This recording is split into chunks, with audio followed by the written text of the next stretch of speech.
Welcome to the Bodhi Academy. I am Mahanta and today we will continue the class 7 science chapter wastewater story.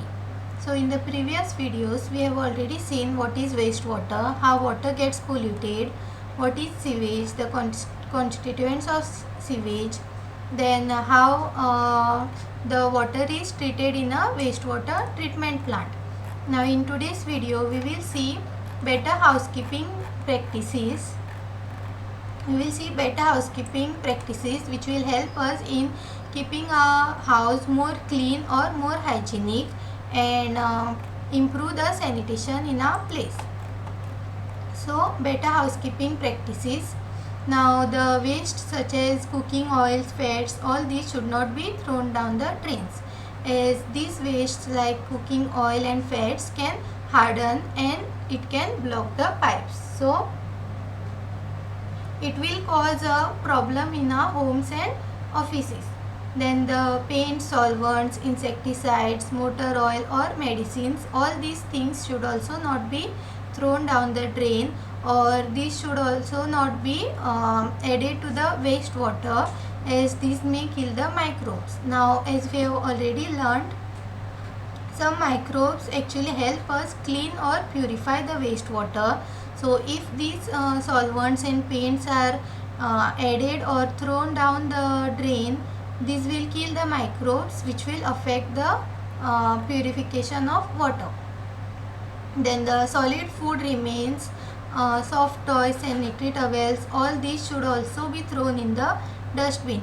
Otherwise these things will also choke the pipes or the drains.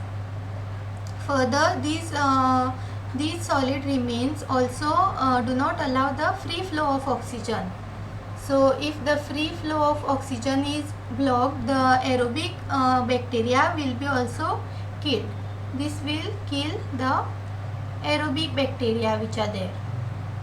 And as we have already seen,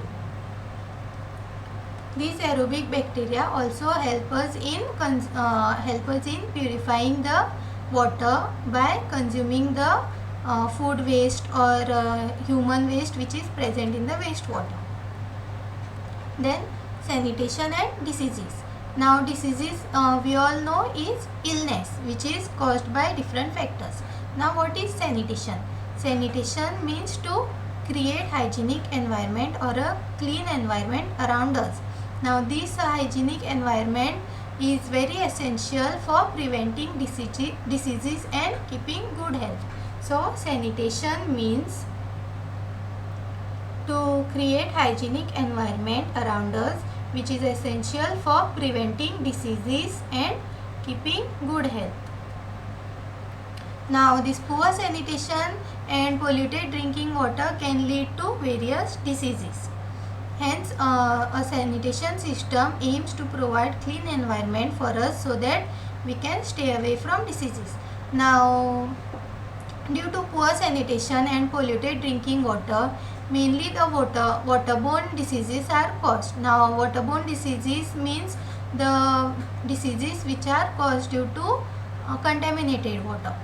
For example, typhoid, dysentery, hepatitis, polio, cholera, all these are the diseases which arise from contaminated water. These are the diseases which arise from contaminated water. Then this is about the sanitation in a home. What about sanitation in public places? Now there are various places in our country which are very busy. For example, the bus stands, airports, railway station, etc. Now here, since these places are very busy and a lot of people use these places, there is a lot of waste which is generated in this area. So all this waste should be disposed properly, otherwise again many diseases and even endemics can break out. So we should all become very aware and contribute in maintaining the sanitation in these places and not only in our homes. So we can adopt various practices in such public places to maintain sanitation, such as we should always throw the garbage in the dustbins. Okay, we should not litter or throw garbage around these places, and then we should also not spit around public area. Okay, so this is how we can maintain the hygiene or sanitation in public places as well as in our homes, so that we can prevent the diseases and keep a better or good health. So this is all that is there in this chapter. Thank you for watching my videos. Please like, share and subscribe to Bodhi Academy.